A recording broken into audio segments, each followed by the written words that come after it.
Non-destructive editing, in my opinion, is a beautiful thing to behold. We have the ability to make changes to an image, sleep on those changes. And I want to tell you, there have been many times where I've come back the next day and looked at what I did the previous day and wondered what I was thinking when I made the changes. So I like non-destructive editing. There's got to be a question here. And the question is, why would I not want to do non-destructive editing? And there is a reason for that. Let's take this image right here. We want to apply some filters just like we did in the last segment. We won't do anything fancy. We come over here and we say filter, convert for smart filters. This is now a smart filter object or layer. We then come over to filter, go into filter gallery, and again, it will give us the last thing we did. Let's just go ahead and click OK.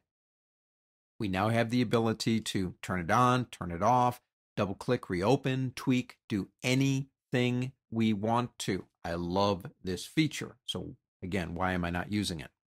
If you come back up to the word filter, you will notice that some things are no longer available to you. Liquify, vanishing point. If you get into some of your filters, some of those are now grayed out. There are things you can do non-destructively. Understand there are things that you can't do as long as this layer is being controlled as a smart object. Sooner or later, you might want to apply a vanishing point or a liquify or some of the filters that you can no longer do. At that point, you have to make a decision. Am I happy with the image? Am I ready to go to the point of destructive editing? In other words, changing it.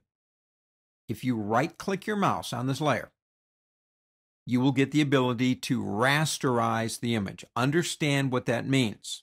That means make it permanent. If I save this image right now and reopen it, I will no longer be able to bring back the original Bonnie from this image. I will have to live with what I have. Non-destructive editing is a beautiful thing, I want to tell you. But there are some things that you can't do as long as that layer is locked into the non-destructive mode.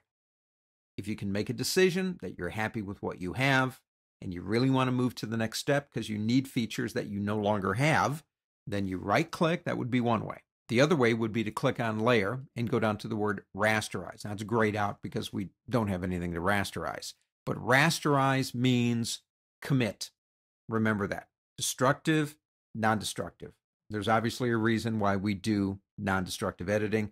There's a reason why we have to go back and commit.